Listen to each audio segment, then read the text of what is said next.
So welcome all. Sebastian and I are excited to work together on this and have very different backgrounds. So I'll introduce myself and Sebastian, but it's an example of, we hope to sort of bring you behind the scenes. I think that's one thing Sebastian and I have talked about is we're collaborating. He was here, he's now back in Sweden, but he was here at the beginning of this year. We met each other. We have interesting convergence in our two very different backgrounds in terms of the questions we're asking about using ChatGPT.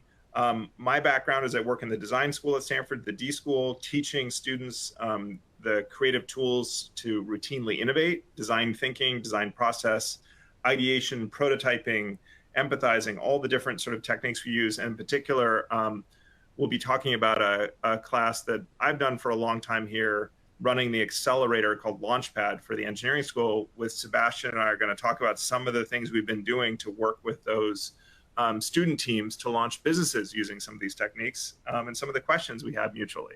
But a good example of someone who's the teaching faculty working with somebody with a researcher. So I spend a lot of time in classes, a lot of time with students designing classes, and I'll let Sebastian introduce himself and his unique background. Yeah, great. Thanks, Perry. Yeah, so I'm really excited for this session. As Perry said, it's going to be interactive, and we're going to share some of our experiences. So my name is Sebastian Krakowski. Coming live to you from Stockholm, Sweden, where I'm an assistant professor at the Stockholm School of Economics at the House of Innovation. So a lot of focus on digital technology, innovation, how it's used in decision-making and strategy. I'm also, as Perry mentioned, I visited Stanford last semester, fall semester, where I met Perry and was fortunate enough to, start working together with you. And I'm also a digital fellow at the Stanford Digital Economy Lab, where I'm involved in some similar research, looking at how we interact with algorithms, how we kind of collaborate with them to make better decisions, come up with better strategies. And I'm also an affiliated researcher here at the Institute for Future Studies, looking at how AI proliferates in society. So it's a topic that's very, very dear to me. Really excited to be here today to talk more about it. Yeah. Let's learn about them for a minute. I'm going to push this poll to the audience.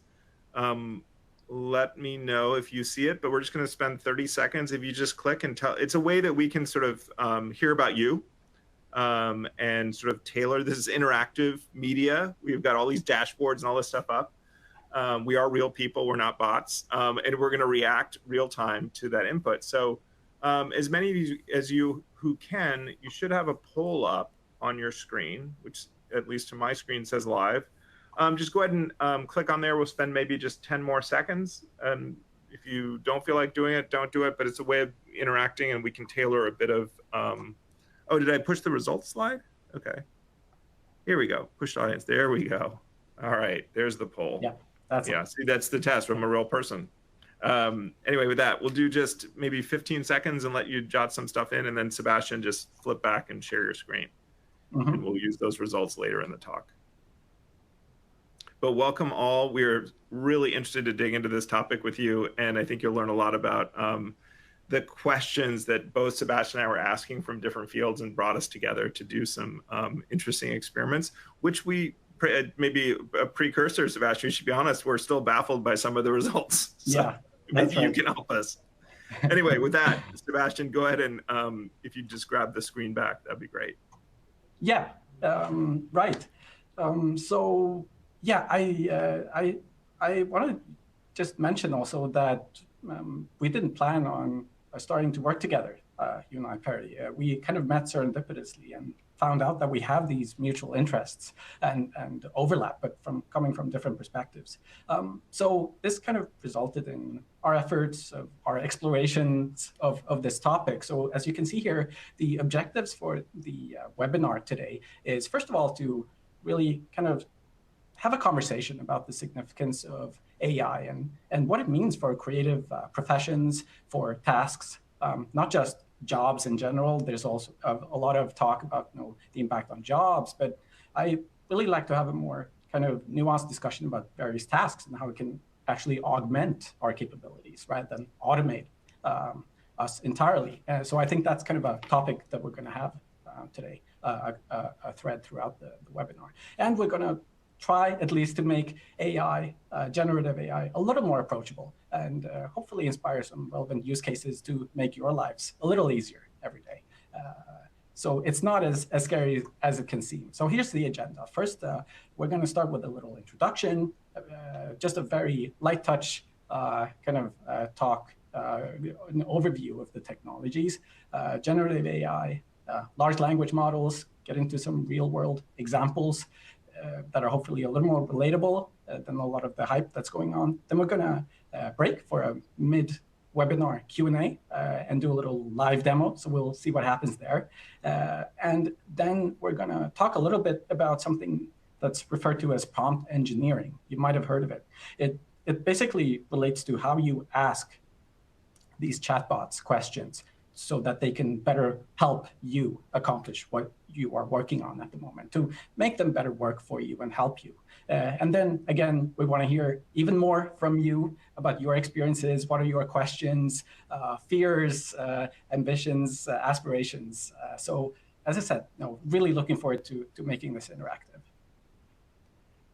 So let's see here. Right. So let's start with an overview. What are we talking about here? Because it's really, it can seem like a daunting topic, but no, that's basically what we're talking about is constructing intelligent agents, algorithms. So going back historically in the 50s, you might say that the field of AI kind of came into existence in the modern sense with logical systems, rule-based system. You may be familiar with an if-then logic. So, but after a while, researchers realized that it's pretty hard to kind of write rules for everything we're going to do in life.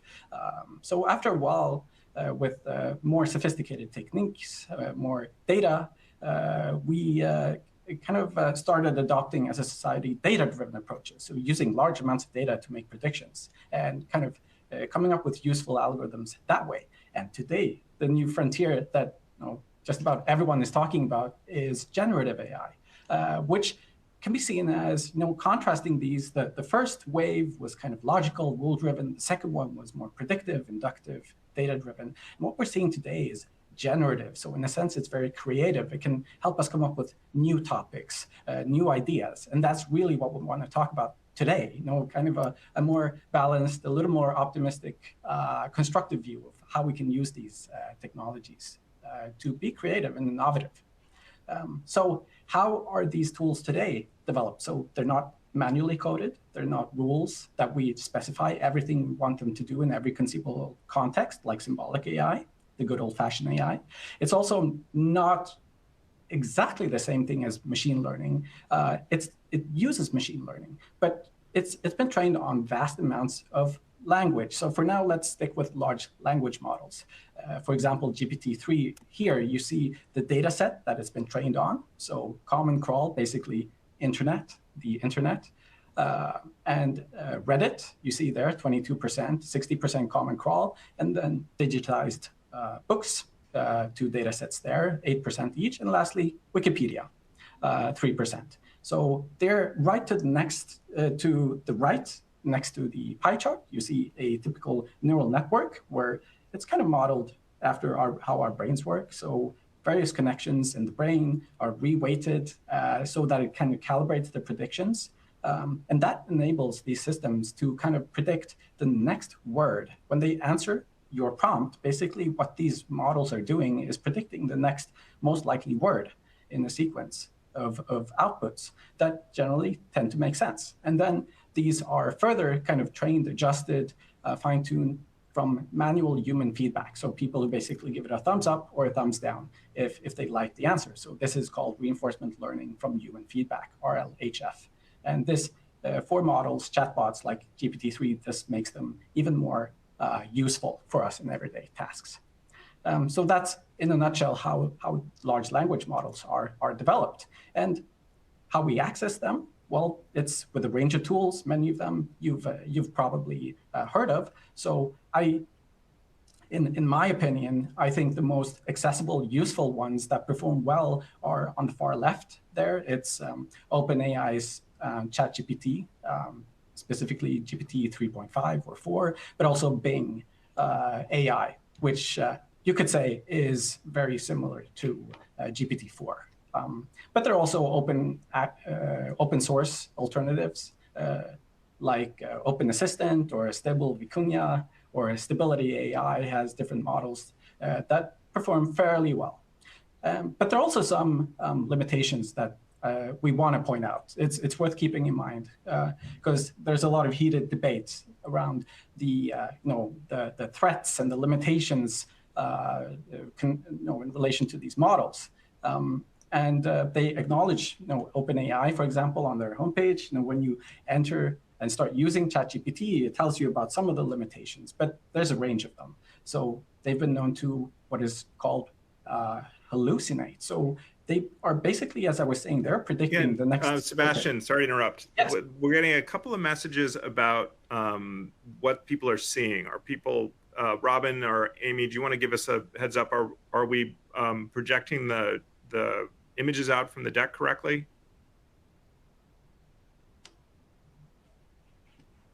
Okay. They say it's fine. So folks chatting, you'll get maybe a comment from somebody on the team to help you with that. Yeah. Go ahead, Sebastian. Right. Sorry to interrupt. Yeah, great. Thanks, Barry. Yeah, as they're saying, it's live, interactive, so who knows what will happen. But yeah, coming back to the limitations, it's just worth keeping in mind that they do hallucinate. They sound very, the models, I should say, can sound very convincing. They want to please you. They want to come up with answers to your questions, but it's really a range, a set of predictions of the most likely tokens, parts of words that it provides you with in response to your prompts. There's also privacy concerns. So I would be careful to share too sensitive data with the models because that's later on it might resurface. I'll show how that looks like. You can actually turn off the chat history in ChatGPT, but still I would be a little careful in terms of what I share with these models when using them. There's also copyright concerns. As I was just saying, these models are trained on, for example, Reddit or other forums or internet or Wikipedia. They don't pay to use this data. It could include your data if it's accessible on the internet. So there are issues there. What happens if these models produce output that is very similar to artists' digital work, for example, digital art that they've been trained on? And also there's the issue of misinformation. What happens when basically large parts of the world's population, including bad actors, get access to these tools where they can kind of craft very convincing, compelling misinformation, posts, images, things like that. So it's definitely worth keeping in mind. Okay, so I hope you're all with me so far, because with that, it's not going to get much more technical than that. It's going to get much more practical from now on. So moving on to the topic, use in creative work. What can this look like? What are some domains, some use cases?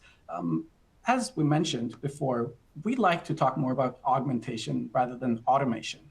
So yeah, and I'd add, Sebastian, here that there's a lot of questions coming up about, how does this apply to a particular domain area? How does it apply to we have a biologist, we have people doing data analysis. We have all kinds of people asking about their particular job, like what will happen for this, or what will happen with, governments, or what will happen with, these particular use cases.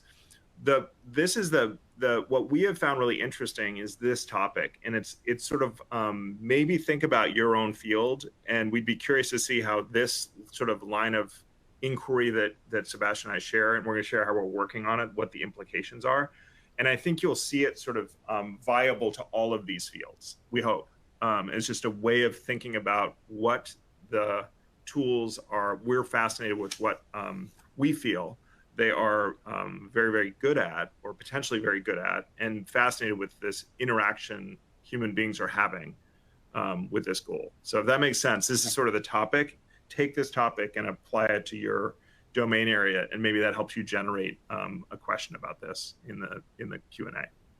That's wonderful, because again, I really want to emphasize also, we want to hear from you. What are your, what resonates with you? What seems most relevant to you? But again, what we're hoping for is to illustrate the augmentation use cases, the opportunities for you to use these, to leverage these very powerful technologies, to make your work, make your life a little easier, perhaps even more fun.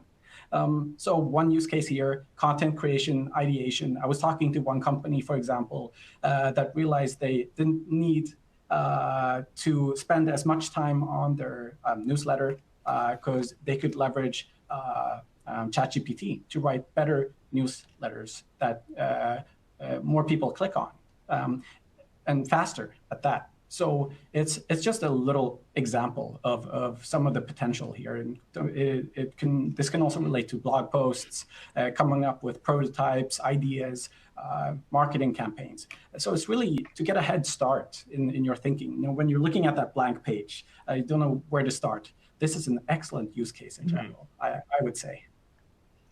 And yeah, so the examples there, and most of the images, by the way, have been generated with image generators like DALL-E to Midjourney being image creator. You'll see that there are some various styles coming up here, but it's really easy and fun to get started experimenting with these tools. So product development, innovation, this is a little closer to what we'll talk about, and you'll share, Perry, in just a couple of minutes. But using it to come up with ideas, concepts, as a sounding board, basically.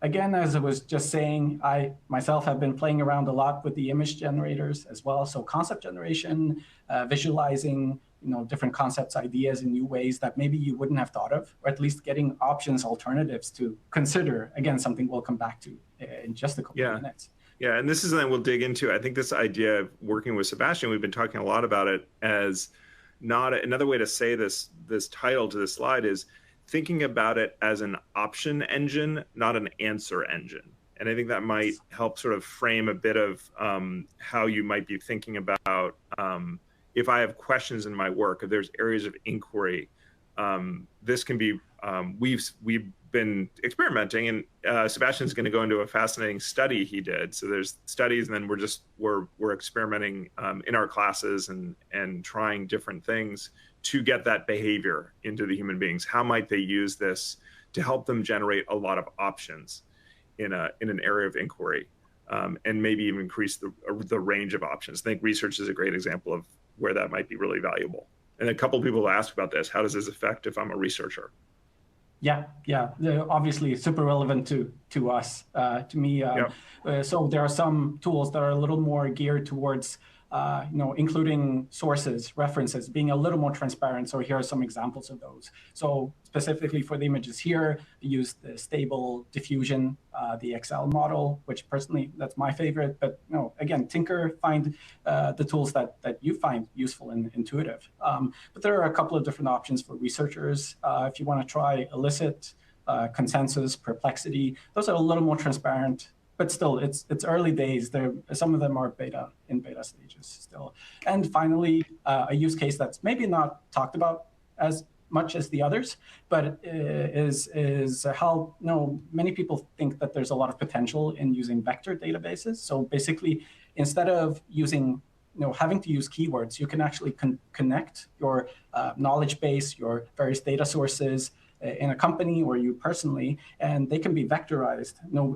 They can be represented in what's called vector embeddings. So they become vectors, basically. And you can search in natural language and find and combine knowledge sources in your organization or in your own personal files, making it much more intuitive in the sense of talking to a chatbot to use your own data and think of, what did I write in that last email I sent Perry? Can you bring me up to speed? And then it would help me to just send something sensible in response to Perry when we email next time. Great. So yes, this is exciting. I love this study. This is the most recent study coming out. A study I did together with colleagues in Switzerland and Copenhagen. It's kind of a topic, or rather I should say a context I didn't expect to wind up in, chess, but it's actually a context that has been profoundly transformed by digital tools and the use of data and algorithms. You may remember or be familiar with the story of how Garry Kasparov, the best chess player in the world, lost to IBM's Deep Blue chess computer. Mm-hmm. And since then, basically many, including Kasparov, said, if you can't beat them, then join them. So they kind of set up these alternative tournaments when you actually develop, tweak, use your own algorithm that is kind of your co-pilot and tells you these are the moves you should consider. You should use rook to d5 or something like that, or you should adopt this strategy. So it becomes a teammate, basically. So here it's, again, the centaur logic. So it's something that amplifies your performance. It helps you perform better. And they also had some tournaments where they automated their moves entirely. But so what we look at in these games is what happens to competition, what happens to the moves they make. So we analyzed a couple of million moves and found some really interesting results. In short, we found that the old kind of skills of playing chess no longer determined who wins. Instead, it's who can leverage the computer, the algorithms best. So just anecdotally, in the very first of these tournaments in my data set, we have some grandmasters, some world champions in chess, and they lose to these amateurs, chess players. So the winners were two amateur US chess players who were experts at data and leveraging algorithms. Here's a quote from a US grandmaster who I also had in my data set. He says, when he was getting into what's called centaur chess or freestyle chess, he said, I use my brain. It's better than the chess algorithm, in this case, Ripka, on 6 out of 7 days of the week. But he lost, and most others lost, who were not able to leverage data and leverage algorithms to compete. And what I see in my in my data also is that they kind of stop participating in these tournaments over time and go back to playing ordinary chess. I think that's a really interesting analogy if we think about society in general, right? Mm-hmm. And this study is, I think, so fascinating, Sebastian, because it's at the heart of this, what sort of propelled our work and the things we're going to show about we do all kinds of things all the time, is that you're getting things in terms of professors. But I remember vividly, this was something when I met you, you had me read a few things, we met again, and this was something we had a long conversation about, is this idea of the players that were able to incorporate the technology, the AI, as a useful tool, a place to inquire, a place to try something, who used it multiple times, were more successful in this confined experiment of a chess tournament. And I thought there was an interesting question here that I think is worth pausing on, because I think it's a different way of stating what we're going to get into in a minute. Vera, I don't want to, the Blazevic, who posted, some cognitive scholars have stated that these tools are merely scholastic parrots and cannot be creative. What is your stance on this? We want to be clear what we're going into here, and in terms of using these tools and creativity, is using these tools to augment your creative process. AI is not able to be curious. It's not able to be surprised. It's not able to infer meaning. There's so many things. We're at such early stage, but it is relentlessly able to generate material and evaluate material if you direct it, right? And this is a good example of this. And I think, Barry, your question was really great, because I think, no, we're not talking about in any way, shape, or form in any of these things teaching any students. This is a good thing to replace. Remember, we're thinking augmentation, not answer. And we've seen this happen with students. They'll use ChatGPT, or somebody mentioned even AutoGPT, to get an answer, and they're underwhelmed. It's not as creative as I could be. And we'll talk about an interstitial step, which is in creative process. What we know is good creative output is correlated with lots of volume, generating lots of material. That's where we've seen some particular use cases that are interesting, and Sebastian's research gets at the heart of this, is if you think about the next move in a chess game being somewhat of a creative process, having those elements, players that were able to use this computer to help them generate more optionality, gained a better perspective, and were able to succeed in that task with better options. But what the computer was doing was not deciding the move; it was helping them just look at more options. Yeah, I think that's really well put, and that's where also, yeah, and that's something where I'm learning a lot from you, Perry.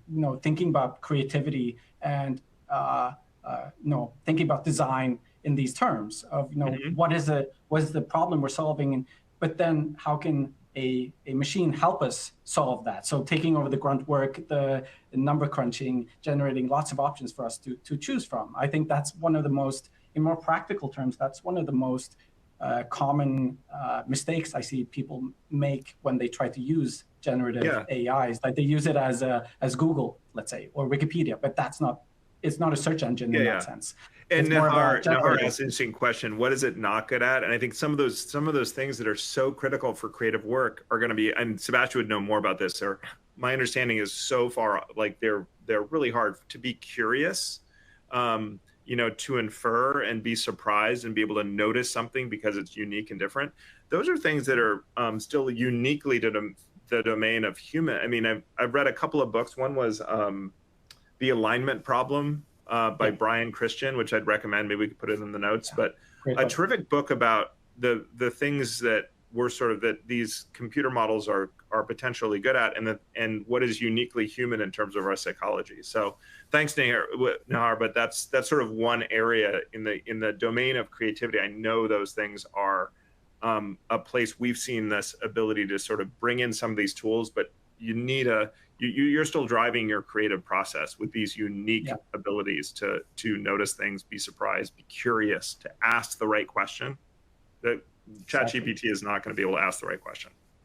And that's true for many cases or many contexts that are digitally transformed, that you move up kind of the task is you kind of deploy a system, let's say your algorithms to solve a problem, but you still have to understand the problem you're solving, or the problem you're solving for a customer, a client, a stakeholder. So it's more about kind of in the context of chess, you're not kind of operationally selecting, coming up with all the alternatives for where the pieces go, but you still think about the overall strategy. So that's a useful way of thinking about having to upskill and reskill yourself. Right. I think over to you, Perry. Great. Going into augmentation. Yeah. So so this was there's a difference. So one thing I want to be clear about is we might use language. We want to use it appropriately in this. Is Sebastian does these research papers. Those are studies that are set up with controls and variables. And then what we do a lot in our classes is we're teaching classes.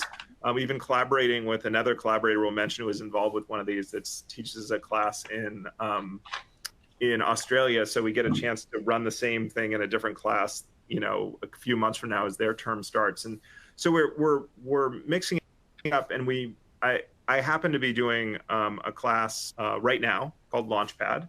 You can Google it. So is it launchpad.stanford.edu, which is an accelerator here in the engineering school.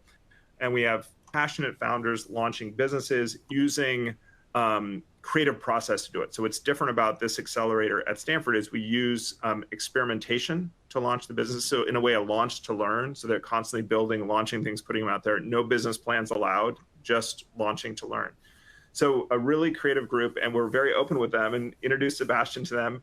And we've brought tools transparently into them that we're experimenting with where they fit in the creative work these founders are doing. So think about it, they're relentlessly trying to, brand their offer. They're trying to, get the right feature set. They're trying to build out a website, with copy. So all that's happening. And here's some experiments. So we're going to show them to you. And what I'm smirking about is we're baffled by some of the results because they're unexpected. And And these are not research experiments. These were just transparent with students that were fascinated with this. We're going to try using ChatGPT to use a particular to create options in one of the classes. We tried that. We had it.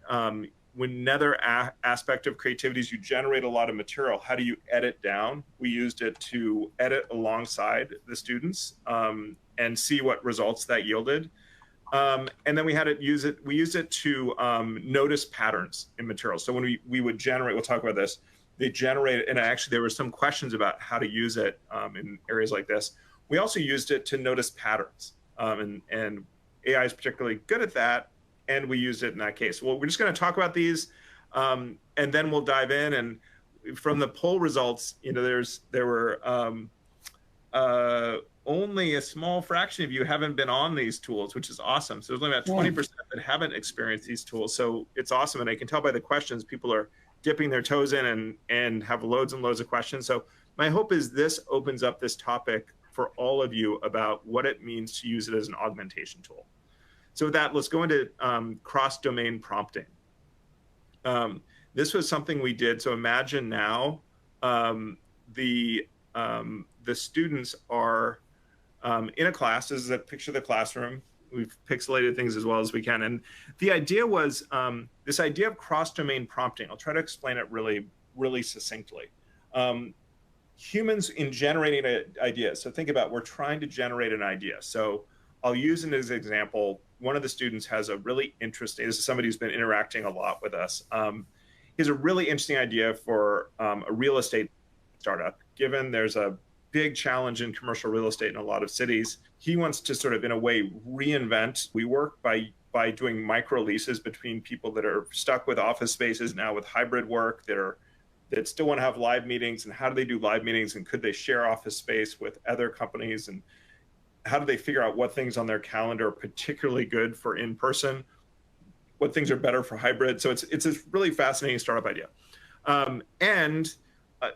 One of the things he was trying to figure out was, what is the potential business model for this? Like, how am I going to do all these bookings and match people, together and figure that out? Cross-domain prompting, the concept is, and there's been a few questions asked about, for example, I can't remember who it was, maybe Bonnie or Linda, I can't remember, it was in the questions here, but somebody asked about, if I put a question into ChatGPT, does that become part of what, the computer and the database takes on and then uses? The answer is yes. And we use that aspect to use cross-domain prompting. So in this case, the student, and we sort of pixelated this because we wanted to just, keep things private, but in this case, I'll just describe high level. So this student put into ChatGPT, I have a startup. The startup is doing this sort of pairing of people who have a lease that's got a lot of time available on it, and other people that are working hybrid. And I want to try to put people together in an interesting way, and that's efficient. And what he then thought of, so creatively thought of an analog. And this is something we do. This is an example. We did this with students where they did it just by themselves with using an analog, and then we used the computer to do it. And they sort of compared the results generated. But what you do then is you say, okay, the ChatGPT gets the context. And you say, given this startup idea now, my question is, could you apply the business model of eBay to this? eBay is an auction house. It puts together buyers and sellers all the time. Could you apply their business model to my startup? Just in a way, just clash that with it. And then ChatGPT generates a bunch of ideas. It says, here are the principles of eBay's business plan. If they were applied to this startup, these would be considerations. Okay. And in some cases, you get really, sort of fascinating, bizarre results. Like, you should have a rating system, and you should have people do reviews, and you should have variable pricing. And I remember the moment we did this, it was actually one of the things the founder, this student, had not thought of, is this idea of variable pricing. He thought, I had a fixed pricing schedule, but I never thought of variable pricing, like, eBay's dynamic pricing that's changing all the time. I never thought of that for my business.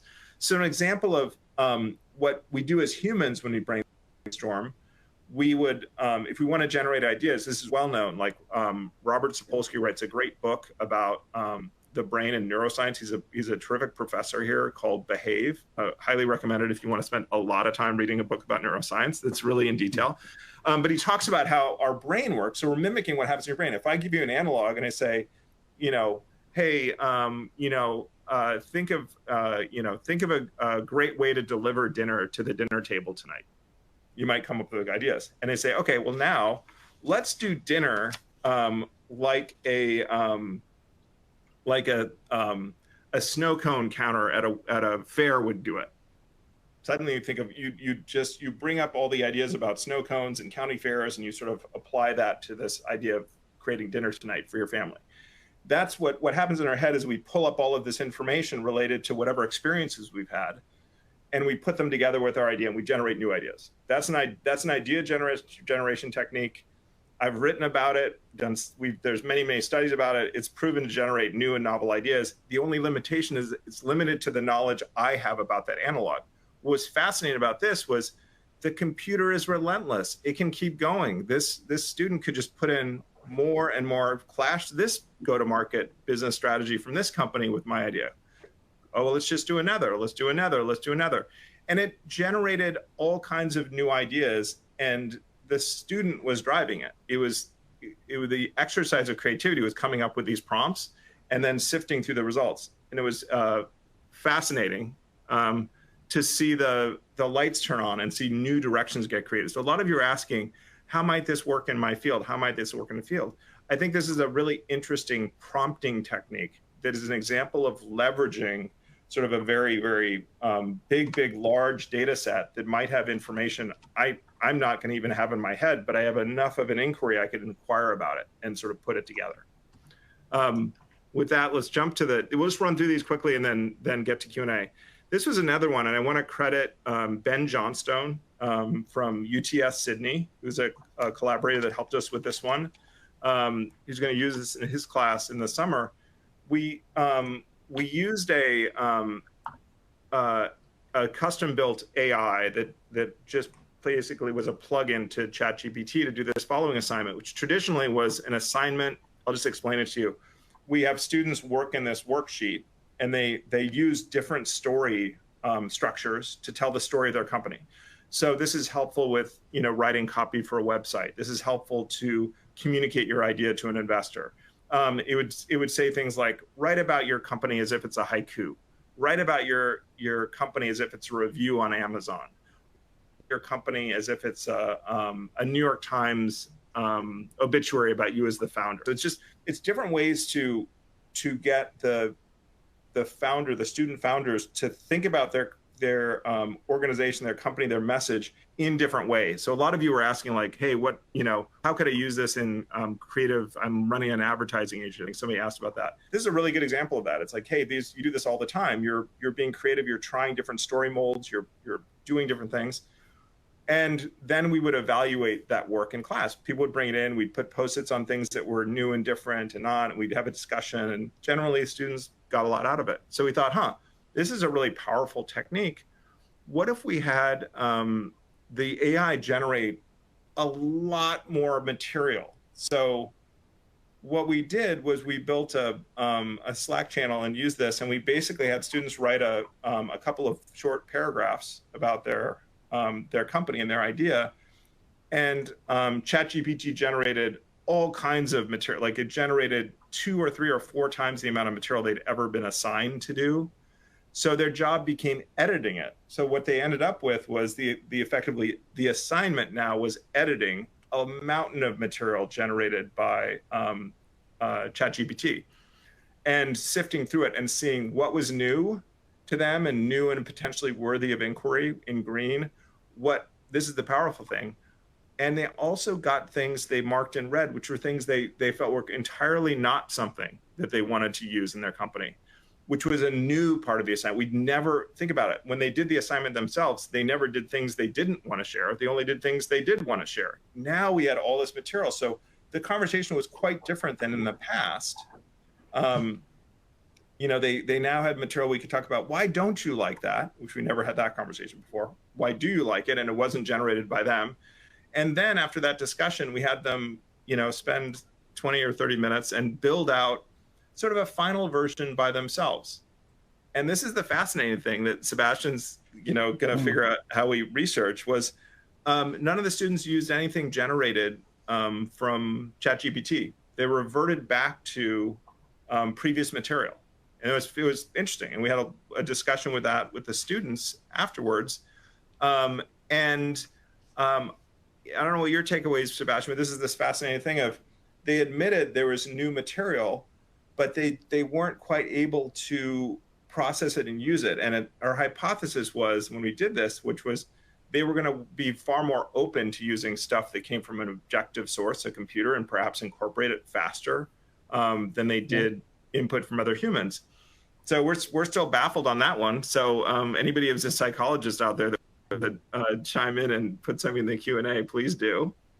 But that's the first time in continuing to sort of work with tools like that and go back and ask students, what was your experience with that? Now we go back and look at the end one, when we look back at some of your edits and some things you liked, what was your decision not to go forward and learning? And this sort of drives, my thinking as somebody running the classroom a lot. And for Sebastian, thinking about how might that be an area for a research effort.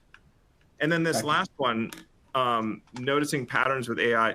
This is interesting. We do a lot of testing and interviewing as we're putting products out in the marketplace in this effort. And what we did was started to have students have routinely been asking permission as they test a product or service, to somebody, would it be okay if I recorded this interview so I have a record of it and can review it later? So it's just, we do that hygiene. If somebody's okay with that, it gets recorded. We take their names out.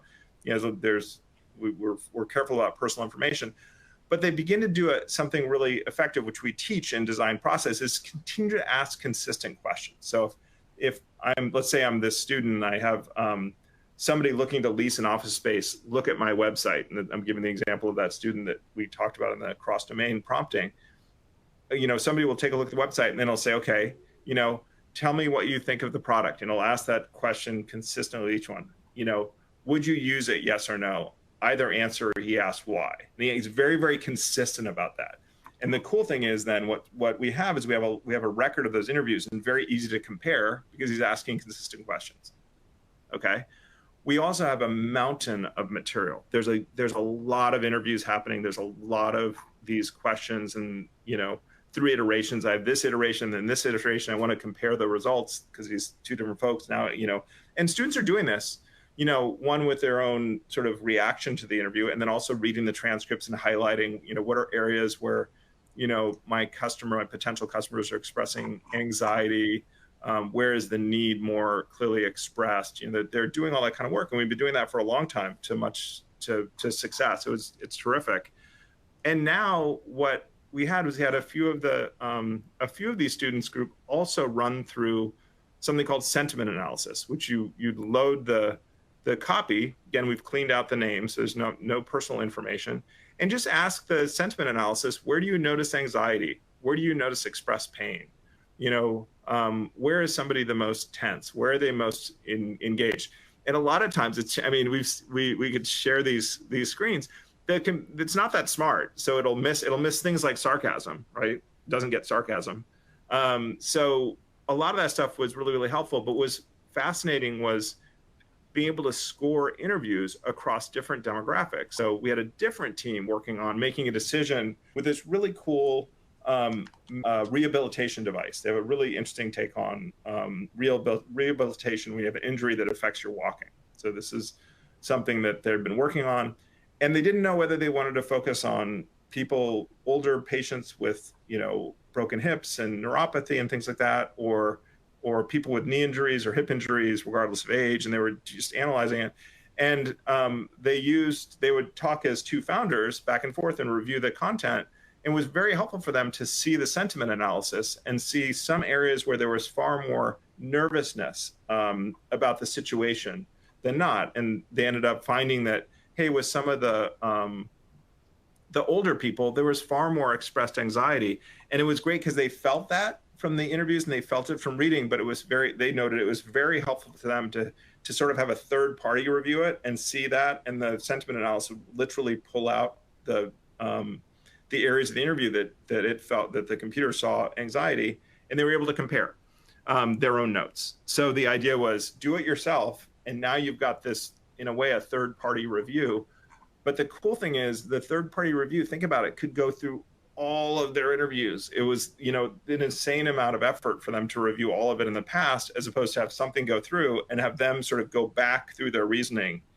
So a different way of using it. And this is an example of something I sort of felt, and Sebastian maybe the same, is it had a multiplying effect to their creative effort. It was a really good tool not to use and just take the answer, but use it as an inquiry device, meaning go back into just a few of the interviews that it had said had much more anxiety and go through and look at those sentences and see if they felt the same about it and they had already marked it, or it was different, or was it something else going on. Just a great way to use their time effectively with a large data set to redirect their efforts to certain areas. I think that's a great lead over to, I see a lot of questions coming in relating to how do I prompt it? How can I use it? As you were saying, there were a lot of questions relating to, well, how can I use it for this use case? How do I prompt it effectively? So yeah, do you want to share your screen and just do a demo? It'd be kind of fun. Absolutely. Okay, I think before we go to Q&A and live demo, let's combine the two. I just very quickly, notes on prompt engineering as promised. This is the basic way of prompting that most people do. So write a 5-paragraph essay, use it on using social media and business. And then many would say, well, it's generic, it's bland, it's not in my voice.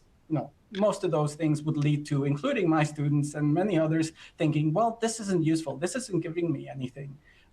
So the next level of prompting would be you guide it a little more. It needs context. It needs, this was your question, Bonnie. You asked it. This is important. Is your question does go in, but think of that as not a nefarious activity. Bonnie was asking a question like, what happens when I ask a question? Does that question go in? It's absolutely. And be thoughtful about what you want to share. Meaning, the example of these students were very clear. Like, don't share personal data. Don't share something that's proprietary about your technology you're working on something. But these things, if you give it context, that does go in, but it's super helpful. And this is where I think the context in all of the examples, there was some level of context you needed, that they did in advance. It doesn't know about you and your context. So then at the next level would be that you actually use it to iterate. So you use it as a discussion partner. You need to give it some guidance and help. And then you would say, well, this paragraph doesn't really work, and expand this one. I need an example here. So you actually engage. What I usually say in class is, low effort prompts means low quality output. So we actually need to help it along a little bit and give it an indication of what you're looking for. And then you can leverage it, much, much better, get much, much more useful output. So I hope that at least speaks to some of the questions I've been seeing here. But what do you say, Perry? Should we do a demo?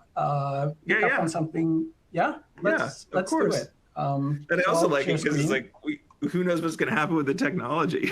I have no idea. Awesome. But let's see what happens. Welcome to our world. Let me know if you don't see ChatGPT. And George, your question, how long do you think prompt engineering could be relevant? I think it'll shift and change, and we'll get better and better at it. But it's if there's something powerful, it's something I guess, Sebastian, you and I haven't talked about this. It's not a one and done thing. Meaning, I'm still finding techniques and sort of thinking about my creative process. The example, the analogs and cross-domain prompting, was a really interesting collaboration and thinking about, wow, we had to sort of work out how to do that prompting. And we see our students and us getting better at it with iteration. So that's something to think about. I think it is your ability to leverage these tools is a function of your ability it can't think of a good question.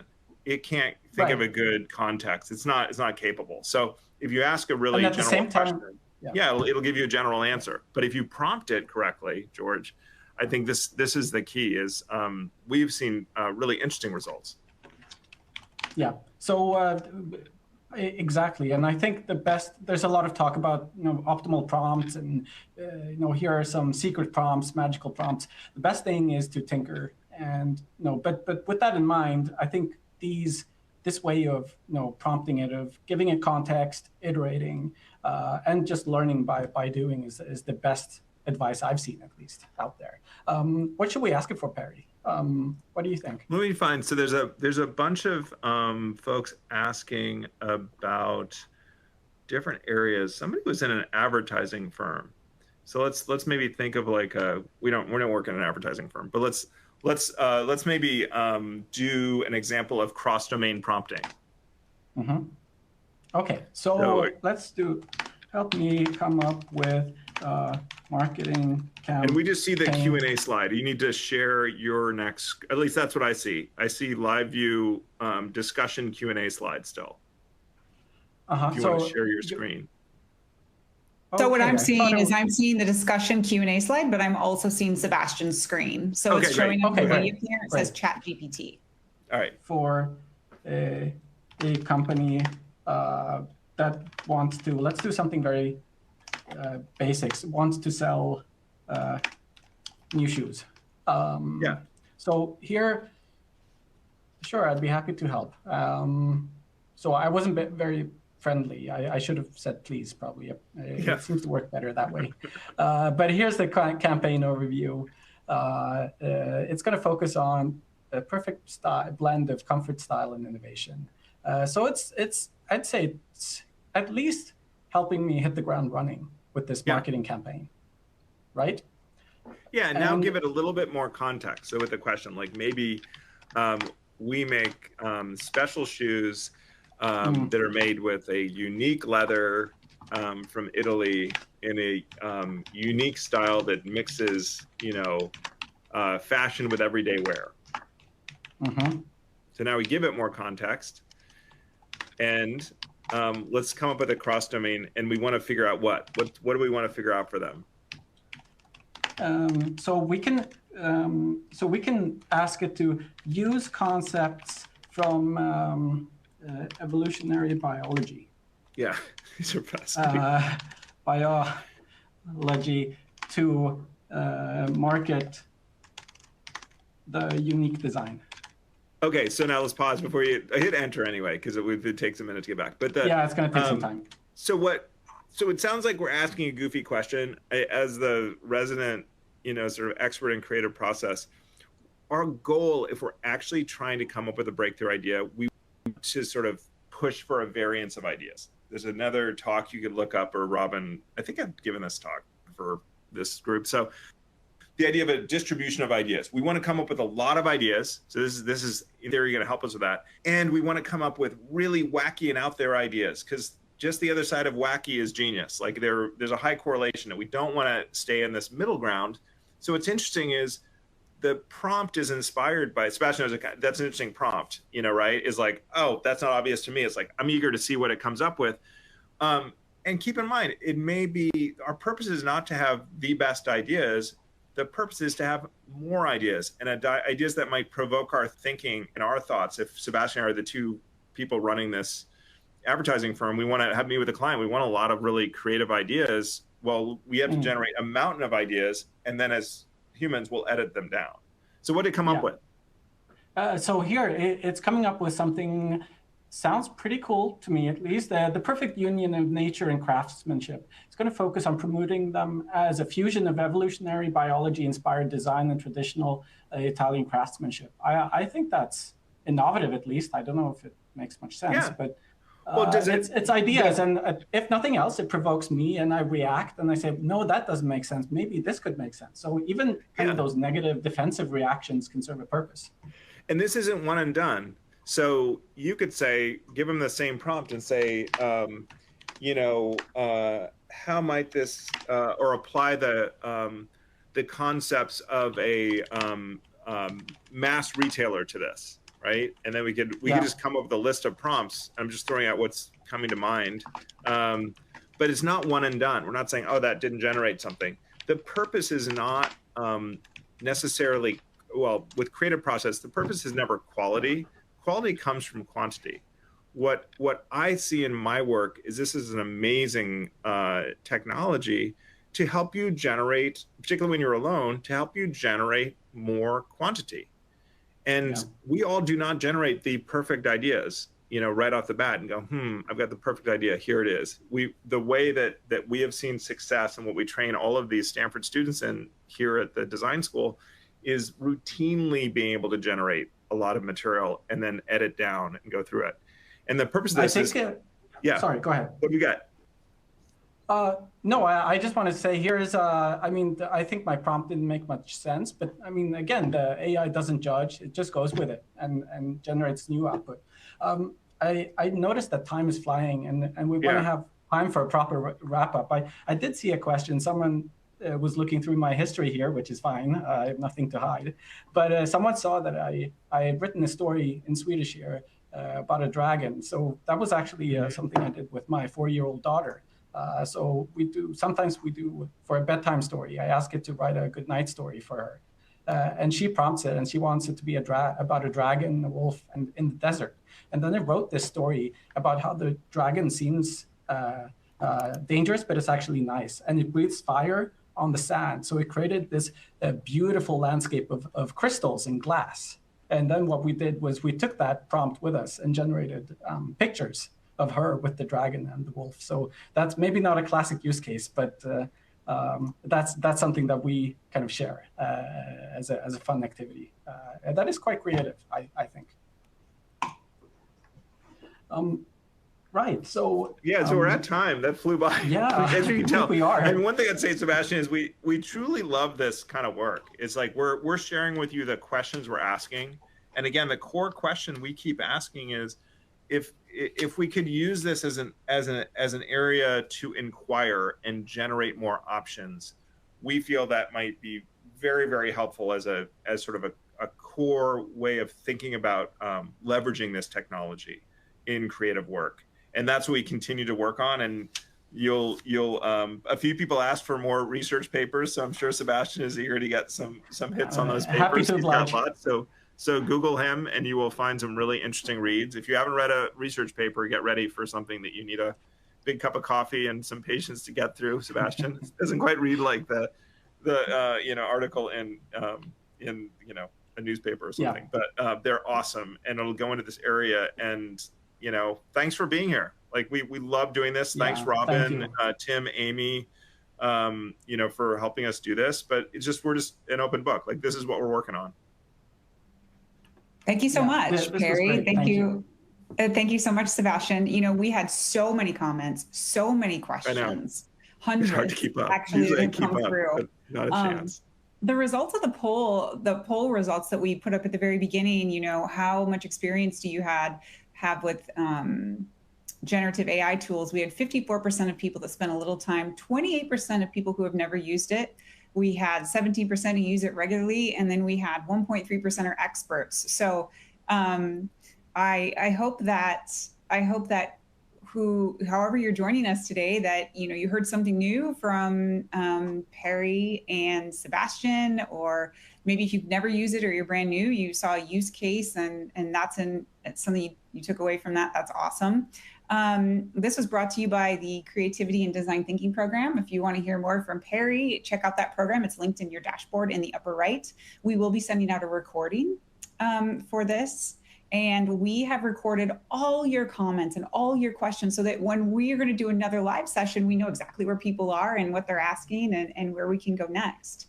So everyone, thank you so much for joining us. We really appreciate it. We love to keep these as interactive as possible. If we didn't get to your question, sorry about that. Like literally hundreds of them coming in so fast that we couldn't even 200 and something. Which is awesome. Crazy. And great. And we are signing off from Stanford to wherever you are in the world. Thanks for joining us today. Appreciate it.